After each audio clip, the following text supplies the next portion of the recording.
Hey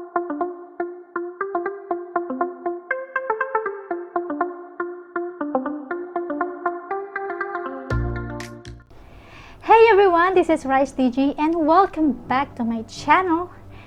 Guys, today we are going to unbox a package from Lazada. I ordered this a couple of days ago. Guys, ito yung ultimate beginner brush set ni Anneclutz. Na-launch ito 2 years ago and ang hirap guys, ang hirap mag-order sa kanila kasi sa Lazada man or sa Shopee, 1 minute to 2 minutes sold out na agad. So I'm really happy that yeah, a few days ago when I wake up and just open my Lazada, I saw it is available. That's why nag-order ako agad. And yes, sige, i-unbox natin.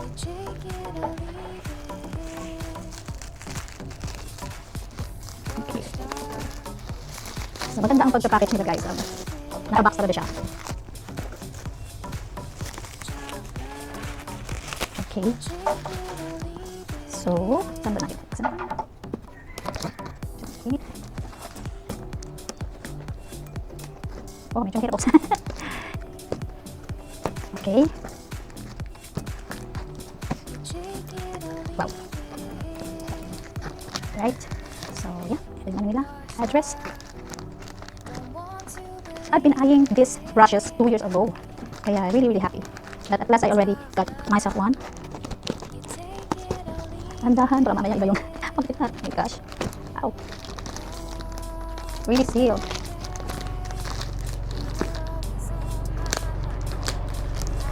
Sige, galing naman. Ngayon ka pa dumaan.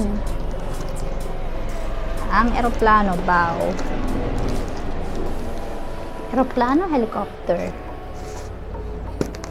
Alright. Oh my gosh. Guys, eto na. Guys, eto na siya. Wow. Here it is. Okay. Wow. At last, I get myself one. This is it, guys. Anneclutz brushes.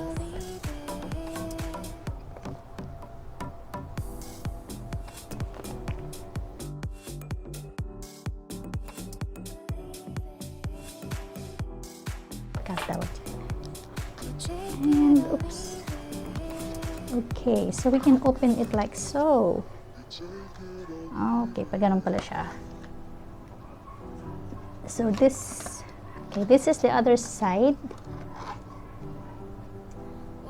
So ayan, meron mga names. Okay. So yan, one by one sasabihin ko sa inyo kung anong klaseng mga brushes ito. So we have 4 in the front, and sa kabila we have 1, 2, 3, 4, 6. So all in all, 10 brushes. This is the ultimate beginner brushes of Anneclutz. Okay, so let us lay it down like so, and kunin natin isa-isa. Alright. Wow. All in all, we have 10 Anneclutz brushes. So, 10 lang yung beginner brushes ni Anneclutz. I'm going to introduce to you the brushes one by one, alright? So, we'll start with this brush. This is the blush brush. Okay, so, sa kabila, it's Anneclutz nakalagay. I don't know kung nakaka-focus siya. And, so, yeah. Let's use this one, no? So, yeah. Ganyan ang itsura niya, guys. This is the blush brush. So, ay wow. Ang lambot, sobrang lambot. So soft and so dense. Ang kapal niya, guys. So, parang, yeah, it's just so dense. So, mas gusto ko rin yung ganitong brush. Hindi katulad ng iba, konting damping mo lang talagang bumubukas na siya. Okay, this is the blush brush. Okay, ang gamit guys ng blush brush, it is used particularly to apply blush on your cheeks. So, ayan, like this one. So, dito, blush. So, kung drunk blush, ganon. Ayan. Okay, so tamang-tama siya guys. And yeah, I like it because it's dense. Right? So, this is the blush brush by Anneclutz. Okay, we'll proceed with the next one. Okay, ito yung pinakamalaki. Alright, so this is the powder brush. So, yan, you can see. So, if you can see, it says, sa kabila nakalagay powder brush, and then on the other side, the brand Anneclutz. So, actually guys, gustong-gusto ko or naghahanap ako talaga ng powder brush na ganito kalaki. Alright, so may mga nakita rin ako sa sa mga online stores. So, I just thought na meron namang powder blush si Anneclutz, so hindi na ako bumili. So, I just waited na one day I know I will buy. I know makakabili din ako ng Anneclutz brushes. So, yes, this is the powder brush. Of course, this is used to apply powder on your face, particularly yung loose powder. So, yeah, maganda siya. Malaki. So, ayan, ang sarap niya. Ang sarap niya guys, ang lambot. Yung iba kasi minsan pag dinadamping mo na ganun, parang may mga tumutusok. Yeah, may mga ganung brushes. So, eto wala. So, kahit anong tusok mo, wala. It's para kang naglalagay ng cotton. Alam mo yun? Para siyang cotton na ball na ginaganan mo lang siya. So, soft. So, yan. Gusto ko siyang laki-laki. Right? So, this is the powder brush. So, use to apply loose powder on your face. Okay.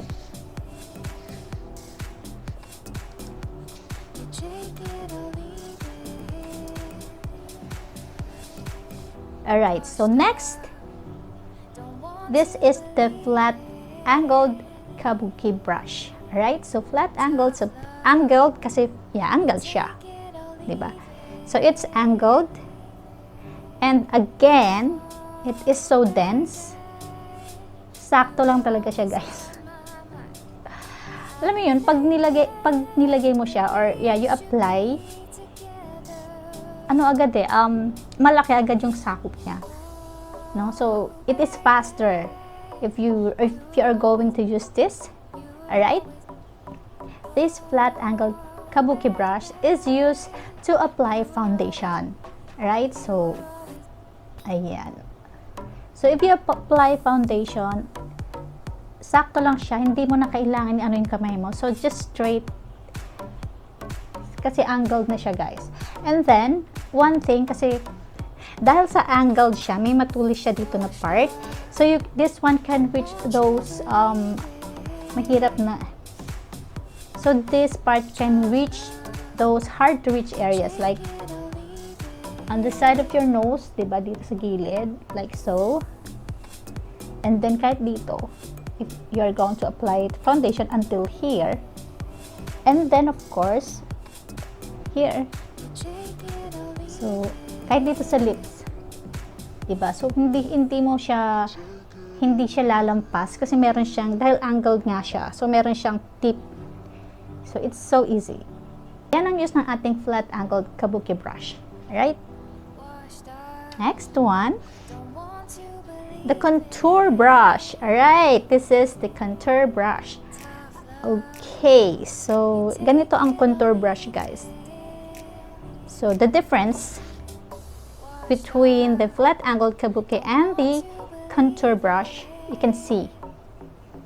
Alright, so yung angled din siya, but it's parang softer siya. Hindi siya yung katulad nito na very, alam mo, precise and ayan, straight. Dito hindi. So, medyo may umbok siya ng konti. But it is also angled. Ayan.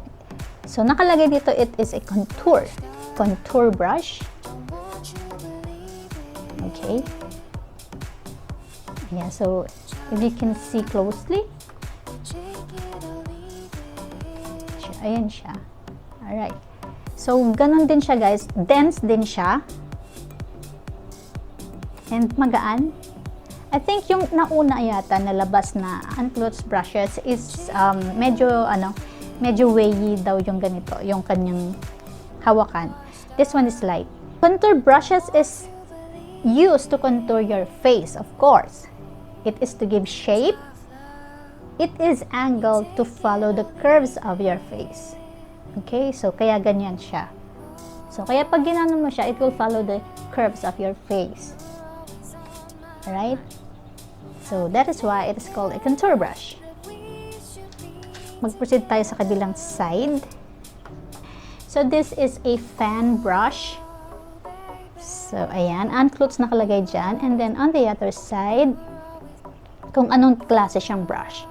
Usually guys, ang fan brush or sa pagkakaalam ko lang, ang fan brush is to use for highlights. Like if you want to highlight your nose. Ayan, sakto rin sa nose ko. Alright, so hindi siya masyadong wide. Like yung iba kasi masyadong wide na ganyan. So, eto lang, sakto lang siya. Hindi siya sobra. So, sakto lang sa aking nose. Ayan, used to highlight your nose, your cheeks. Diba ganun yung mag-highlight? And then, here, and then here. But, ngayon ko lang din nalaman na hindi lang to pang highlight. It also brushes away mistakes. Like, for example, naglagay ka ng eyeshadow and then may mga fallouts ka dito sa baba. So, you can just brush it like that. So, parang, yan, parang walis. Wawalisin lang din yan. Yan. So, if you have extra powder from your eyeshadow, so you can just brush it away. Alright? So, yan po ang gamit ng ating fan brush. Next is the concealer brush. So, this is used for concealers. Okay? So, if you want to conceal blemishes, like scars also from pimples, okay, you can use this kasi maliit lang siya and then flat. So, it's so easy. So, spot conceal, pwede siya. And, yes, also here under your eyes, if you want to conceal something here. We have the small angle brush. Small angle brush is used to precise color application. It creates even and straight lines, usually used to apply lip color, eyebrow color, or to line the eyes. Alright, so yan ang gamit ng small angled brush. So we have here the big blending brush. This is used for blending eyeshadows. Okay, so try natin. Dahil may eyeshadow na ako, so hindi ko na siya pwedeng gamitin. And yes guys, before using any brushes, you have to wash it first, okay? Ayun din ang advice ni Anneclutz. Next, we have the small eyeshadow blender. So, ito yun. Alright, so this is used to apply color on your outer V. So, dito yung outer V, guys. Alright, so kung mag-a-apply ka ng color, ayan, this is really used sa outer V. Yan, i-apply mo lang yung color like so, and then you go back to the blending brush and then blend it. Alright, so yun, ito ang gamit niya sa pang outer V, the small eyeshadow blender. So the last one, we have the eyeshadow shader brush. Okay, so etong eyeshadow shader brush, ito yung ginagamit sa mga shimmery eyeshadows. This is used to press eyeshadow, like yung pag glitter, so you can just press mo lang siya dyan para mas kita yung shimmer. Alright? So that is the use of the eyeshadow shader brush. You can always go back to the big blender brush to blend everything. Okay, so that's the use of these brushes, guys. I thought plastic to so that I can always, you know, put it back and in order. Sana nga no, naging plastic na lang siya. For beginners, this is a must-have, guys. This is really a must-have. Thank you so much for watching. I hope to see you again on my next one. Bye!